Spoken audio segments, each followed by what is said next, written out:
ma plume, je chasse les ombres pour te tisser un nouveau monde. L'épigraphe d'une histoire poignante à découvrir.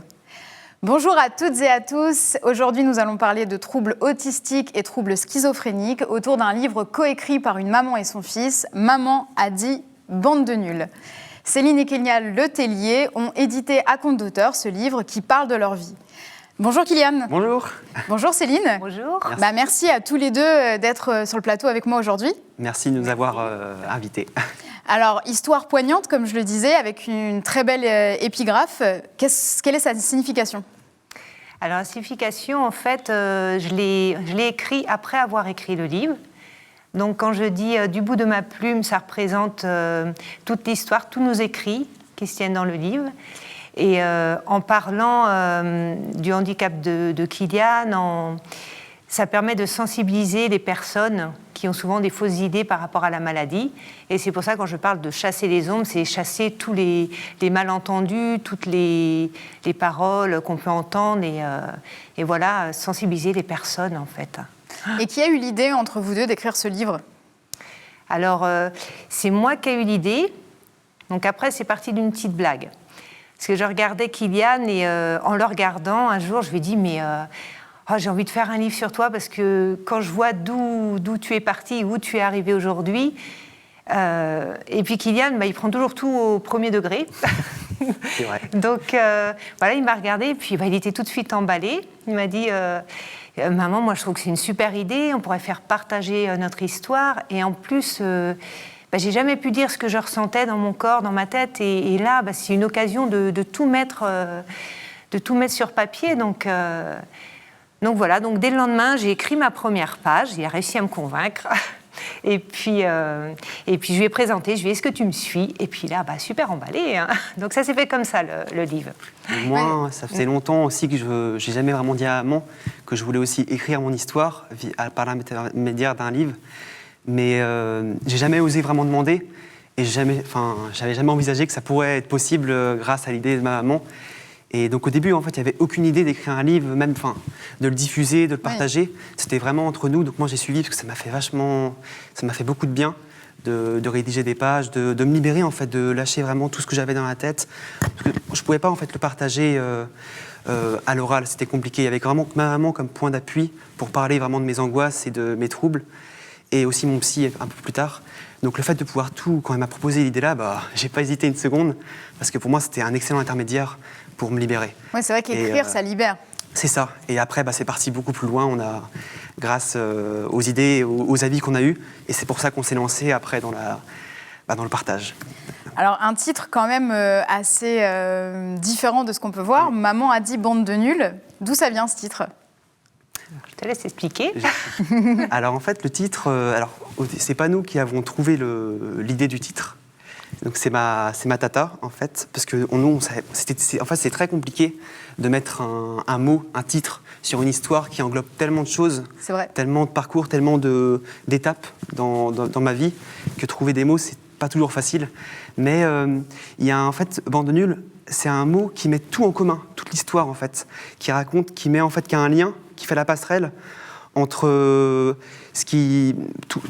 mes angoisses, tout mon parcours, mon combat, et l'incompréhension des autres personnes. Et en fait, donc ça vise un peu l'incompréhension, le combat qu'on a avec ma maman et moi, et un peu l'isolement qu'on a. Et c'est ma tata qui a trouvé le titre, parce qu'elle trouvait, quand elle a lu le livre, il y a un moment dans le livre, il y a ce passage où on retrouve justement Maman a dit bande de nuls, surtout le bande de nuls, qui est bien mis en évidence. Et en fait, il reflète vraiment bien l'histoire et le combat qu'on a. Et un peu, tout ce qu'on va mettre en place pour justement prouver que, parce que c'est des bandes de nuls, parce qu'ils ont voulu faire ça, mais que nous, on peut faire autre chose. Bande de nuls, c'était la façon d'extérioriser, j'imagine, un énervement vis-à-vis de la réaction de certaines personnes ? Oui, aussi, parce que ça représente une petite scène dans le livre, en fait, où Kylian il sort du psychiatre et il est très content parce qu'il va avoir plein de médicaments et il va être guéri. Lui, il pense qu'on peut guérir avec des médicaments. Et moi, je suis fâchée parce que je me dis, Je suis pas pour ça. Et je lâche le mot bande de nuls. Oh non, c'est une bande de nuls. Et comme je dis jamais de gros mots, normalement, Kylian, Je suis choquée. il réfléchit quand même. Et puis, il se dit, si maman dit que c'est une bande de nuls, c'est quand même une bande de nuls. Et donc, c'est un passage qui a fait rire aussi. Donc voilà, ça englobe plein de trucs, ce petit ouais. Le livre, il est aussi écrit en familier, un langage familier. Et je trouve que c'est très parlant, en fait, avec justement comment est fait la forme de l'écriture dans le livre. Oui, mais j'allais effectivement vous dire, c'est assez original la façon dont c'est écrit, parce que il y a vraiment, comme vous l'avez dit, Céline, vous avez commencé, il y a votre vision en fait d'une scène, d'un moment de vie, et Kylian, en général, tu rajoutes ta vision à toi. C'est ça. En fait, c'est vraiment un témoignage à deux voix. C'est une biographie. Ce qui change, en fait, une biographie, on va dire, commune, c'est que c'est souvent une personne qui raconte et des petits éléments par-ci par-là d'autres personnes qui ont été avec la personne. Sauf que là, dans le livre, on le distingue bien. Il y a deux parties. Il y a une partie, quand c'est écrit en normal, c'est ma maman qui raconte. Et l'autre partie, quand c'est écrit en gras, c'est moi qui parle. Et en fait, vraiment, ça montre vraiment la personne, de comment il me voit de l'extérieur, tout ce que maman a fait, tout ce qu'elle a mis en place pour m'aider, justement, avec tous ses troubles et ses angoisses. Et moi, du point de vue, en fait, de ce que je ressens à l'intérieur de moi, tout ce que j'ai fait et comment je vois les choses. Donc, c'est vraiment deux points de vue totalement différents, mais qui se complètent parce que c'est dans la même histoire et c'est un échange. Moi, c'est ce que j'ai trouvé vraiment très intéressant dans votre livre et assez original, comme tu le dis, par rapport à d'autres biographies qu'on peut lire. C'est vraiment ce côté qu'on peut vivre une scène en tant que maman, on peut vivre une scène en tant qu'enfant, ou même n'importe lequel, et en fait s'apercevoir qu'en vivant la même histoire, la même vie, en fait, on n'a pas le même ressenti et on la vit pas de la même façon. Moi, j'ai trouvé ça incroyable. Comment vous avez fait, peut-être Céline, pour choisir les moments de vie que vous relatez dans le livre ? Alors en fait, c'est venu, j'ai pas eu besoin de réfléchir. À partir du moment où j'ai pris le crayon, tout a défilé. C'est comme si l'histoire elle était là devant moi et puis j'avais plus qu'à la retranscrire en fait. Alors je pense que parce que les scènes les plus difficiles ou les plus drôles étaient restées, et puis voilà, c'est ce qui m'est venu en premier, donc j'ai pas réfléchi, j'ai écrit voilà, comme ça me venait. Et voilà, c'était... Ouais, ça a été fait de façon spontanée, ça a été fait vraiment naturellement, c'était vraiment... on voulait partager les moments qui nous revenaient. En fait, on n'a pas eu une trame ou comme certains auteurs où on dit on va faire ça. On a vraiment fait au fur et à mesure, et dès que les idées venaient, qu'elles germaient, on les notait. On faisait une page sur ça. Moi, j'ai pas eu beaucoup de souvenirs de certains éléments, mais ma mère, elle était là pour me les rappeler. Et là, ah oui, en effet, c'est ça. Oui. Et j'ai pu justement me rappeler et retranscrire vraiment ce que je ressentais, ce que j'avais. Donc c'était super parce qu'au fur et à mesure, en fait, on a créé notre histoire, on a réemboîté la chronologie des événements et... Oui, ça sent ce qui sort beaucoup, moi, je trouve, de ce livre à la lecture, c'est vraiment la spontanéité et puis la vérité, voilà, le côté... On a l'impression d'être, de faire partie de votre famille, on a l'impression d'être avec vous au moment où vous vivez les scènes. Si on revient un petit peu sur l'histoire, peut-être, de Kylian et des troubles, comment est-ce qu'il a été diagnostiqué, Kylian ? Alors, premièrement, il était suivi par le CMP, par un psychologue, et comme j'avais pas de retour, j'avais pas de réponse, et moi j'avais besoin de ça, de savoir ce qu'il avait parce que j'avais l'impression que j'aurais pu faire quelque chose, quoi. Et donc, il m'a balancé, voilà, votre fils est schizophrène, voilà, c'est tout. Après, moi, je m'en occupe, mais j'étais complètement mis à part. Il avait quel âge à cette époque-là ? Alors, 6 ans à peu 6 près, ans. oui. Donc après, par la suite, on a changé de psychologue et on a trouvé donc quelqu'un de super qui nous a dit, vu que je voulais vraiment savoir, j'étais toujours à la recherche, donc il m'a dit c'est des troubles schizophréniques et des troubles autistiques. Par contre, on ne va pas mettre d'étiquette à Kylian. Kylian, c'est Kylian, et on va avancer le plus loin possible. C'est ça qui était important. C'est pas de trouver, de changer, de trouver les idées, mais voilà, qu'il soit bien, qu'il puisse mener une vie normale. Ce qui est intéressant dans ce que vous dites, c'est que finalement, il n'a pas dit Kylian est schizophrène, mais Kylian souffre de troubles schizophréniques et autistiques. C'est vrai qu'on a un peu plus l'habitude des troubles autistiques en se disant que c'est un spectre et qu'il y a plusieurs niveaux. C'est vrai que sur la schizophrénie, on a moins cette image-là et on a moins en tête cette idée-là, mais en fait, effectivement, ce sont des troubles schizophréniques. Oui. Donc il y a plusieurs types de manifestations en fonction de la personne. C'est une schizophrénie, c'est une forme de schizophrénie, mais c'est des éléments en fait qui relient à la schizophrénie. C'est pas la schizophrénie à l'état pur, parce qu'en fait il n'y a pas vraiment de schizophrénie à proprement parler, comme de l'autistique ou une autre maladie. Il y a différentes formes de maladies comme différents stades. Comme il y a différentes personnes. Exactement, voilà. Et est-ce que tu te souviens à l'époque, donc tu avais 10 ans, c'est ça? À peu près. À peu près, ouais. Est-ce que tu te souviens comment tu as pris qu'est-ce que tu as ressenti à ce moment-là quand il y a eu ce diagnostic de poser? Alors, juste un petit peu avant, en fait, le diagnostic, déjà, j'étais un enfant qui souffrait beaucoup. J'avais beaucoup, surtout de solitude, mais aussi, j'étais vraiment dans mon monde.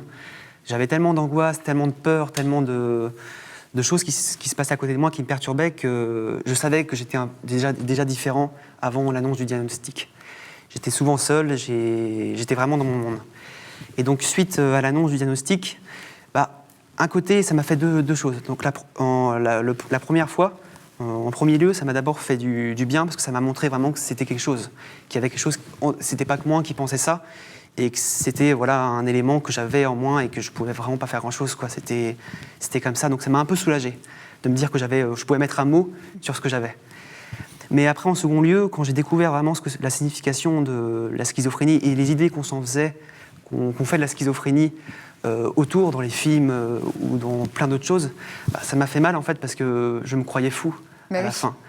Et j'en ai pas trop parlé à maman de ça, mais c'était dur à porter parce que je me sentais vraiment du coup encore plus différent que je l'étais déjà avant. Je me suis dit, non mais en fait je pourrais jamais y arriver parce que je rentre pas dans la ligne de conduite. Et dans la société actuelle, si on rentre pas dans le fil rouge, si on suit pas, par exemple, surtout le scolaire, moi c'est surtout le scolaire qui m'a travaillé parce que j'avais beaucoup de difficultés à suivre les cours, et à être surtout à l'aise, à être bien là où je suis, parce que j'étais perturbé par tout ce qui se déroulait autour de moi.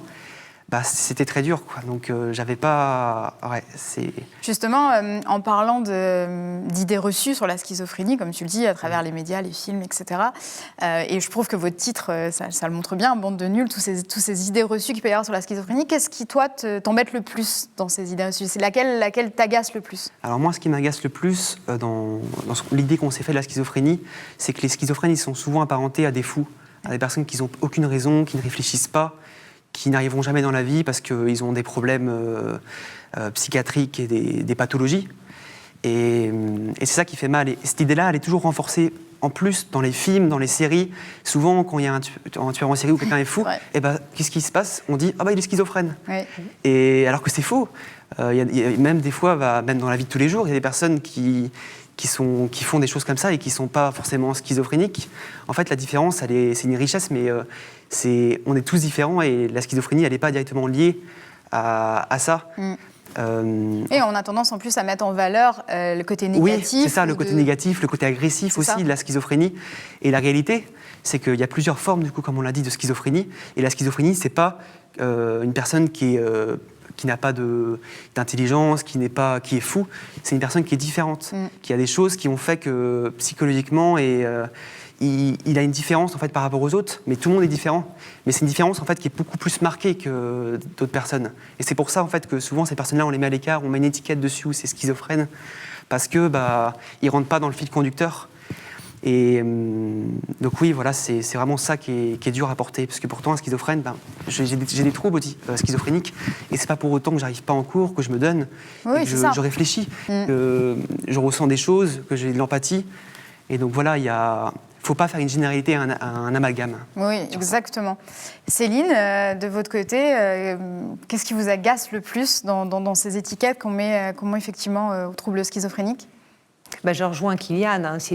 Toutes les paroles qu'on entend, c'est banalisé, même par les médias, partout. Donc, moi, quand j'ai su le diagnostic, j'en parlais pas autour de moi parce que déjà, j'avais peur que les parents refusent Kylian pour aller, ne serait-ce qu'un anniversaire, par exemple. Je leur ai dit, écoutez, mon fils a des troubles schizophréniques. Peut-être que ça aurait mis des barrières parce qu'il aurait pu regarder de la même façon. Enfin, c'est une maladie qui fait peur. C'est vrai. Et j'espère que grâce à ça, ça va sensibiliser beaucoup de personnes. Moi, je conseille à tout le monde de lire ce livre parce que vraiment, moi, ça m'a changé. J'ai été transportée par ce livre et transportée par votre histoire. D'ailleurs, pour donner un petit peu envie aux gens de le lire, quel est votre passage préféré, par exemple, Céline, de ce livre? Alors moi, j'ai tendance à oublier tout ce qui est triste, qui m'a fait du mal. Donc il y a beaucoup de choses que j'ai mis de côté. Mais je reste plus sur les choses drôles. Et il y avait une petite scène qui me faisait rigoler. C'était, puis ça représente bien Kylian, c'est la miette de pain sur le tapis. Et en fait, Kylian est un grand collectionneur, donc sa chambre, elle est rangée, enfin tout est aligné, enfin voilà. Donc on n'avait pas le droit de rentrer dans sa chambre, sinon ça provoquait des colères terribles. Il n'y avait que moi. Moi, j'arrivais encore. C'était un musée. Mais voilà, j'avais ma place où je devais m'asseoir, hein, pas... voilà, fallait respecter. Et sauf qu'il détenait une grande collection de DVD Walt Disney. Et son petit frère, il en rêvait de regarder des dessins animés. Donc, je trouvais ça dommage de l'en empêcher. Donc, on s'était mis d'accord avec son petit frère que moi, je gérais Kylian. Et quand il partait... donc son petit frère allait voler un DVD, mais c'était pas simple. J'étais obligée de lui donner toutes les directives. Oui. C'est-à-dire, il ne fallait pas déplacer le tapis, parce que le tapis était aligné par rapport aux lattes du parquet.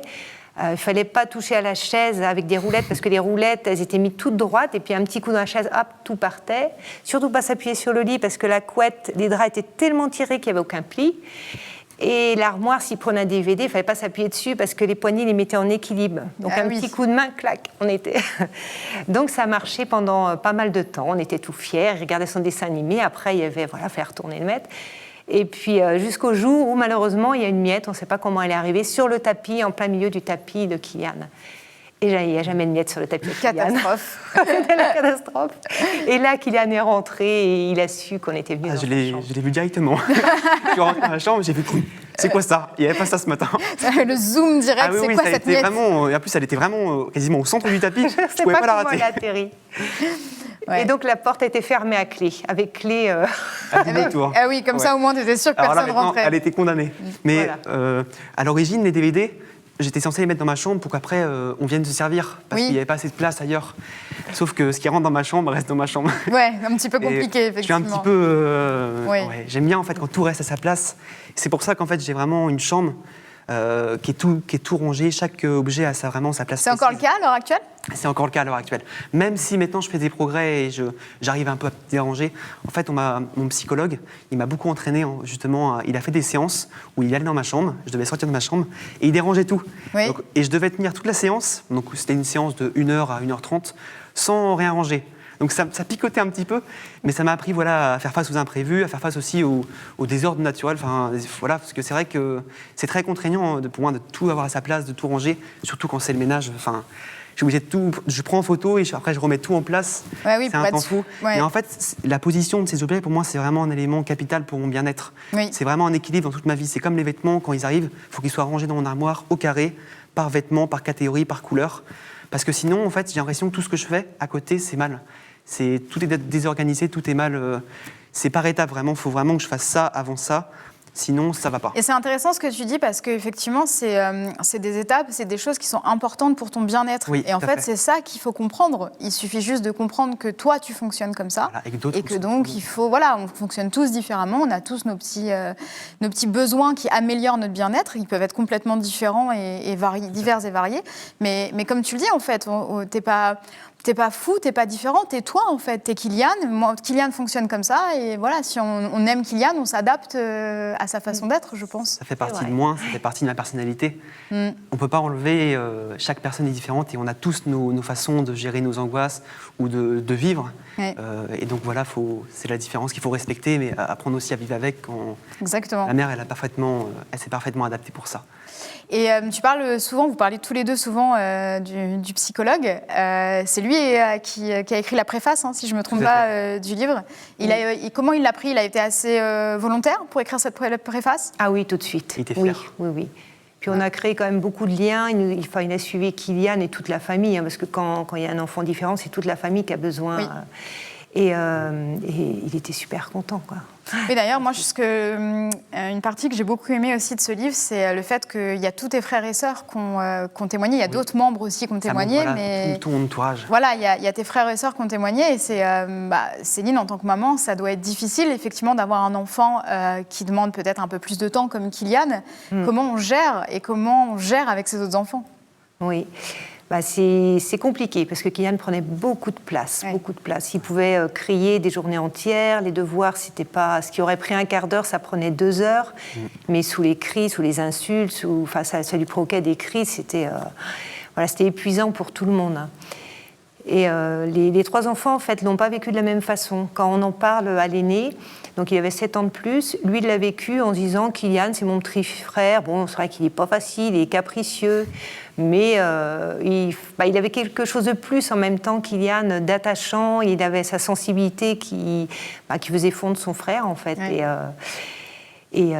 Donc lui, il l'a vécu plus comme ça, sans souffrance derrière. Tandis que ma fille, donc qui avait 4 ans de plus que toi, elle a beaucoup souffert parce qu'elle sortait avec Kylian et elle se rendait compte des jeunes de son âge qui se moquaient de Kylian. Par exemple, quand il dansait, Kylian avait une façon mécanique où il s'arrêtait, il faisait des gestes qui n'étaient pas adaptés.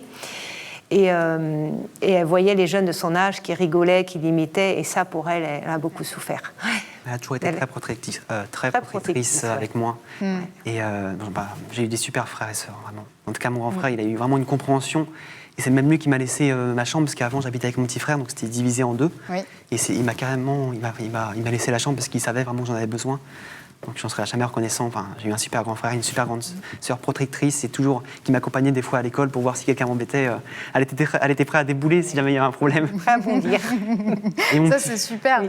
Mais c'est vrai que c'est ce qu'on a dit tout au long de cette émission. Je pense que ça ressort. C'est vraiment la compréhension, le dialogue, l'écoute, et puis l'adaptabilité de tout le monde aussi. Et il y avait aussi mon petit frère. Alors mon petit frère, c'était un petit peu différent, les rapports qu'on avait ensemble. En fait, comme je prenais beaucoup de temps avec ma maman, mon petit frère, il voyait bien en fait que je faisais. Il voulait pas en fait être un élément en plus pour que ma maman. Donc même si il remarquait bien que ma maman, elle était mal pour mon petit frère parce qu'elle voyait bien qu'elle n'avait pas de temps à lui accorder. Je lui prenais quasiment tout son temps parce que maman, pour moi, c'était vraiment un point d'appui. J'avais tellement besoin. En fait, quand je suis en présence d'elle, je me sens bien. J'oubliais même. C'était un peu égoïste, mais je m'en rendais pas compte.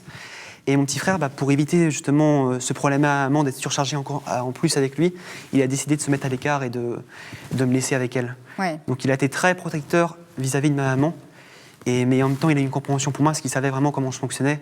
Il m'en a jamais tenu rigueur. Alors des fois ça a entraîné quelques conflits, parce qu'il est beaucoup plus jeune que moi et la compréhension n'est pas la même. C'est mon petit frère, donc pas... Mais là, maintenant on sait se comprendre et on a appris vraiment à vivre avec nos différences.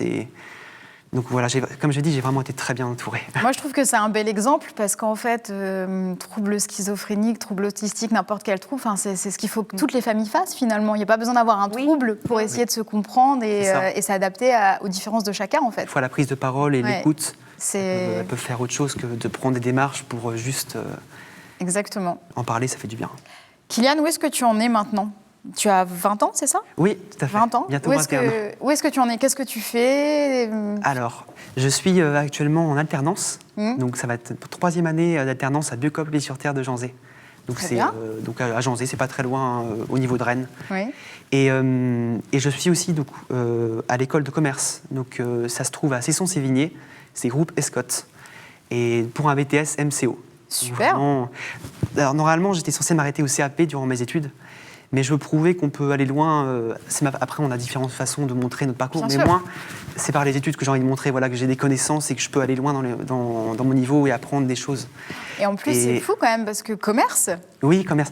Justement, c'est grâce aux professeurs au collège. On ne savait pas quelle direction je devais prendre.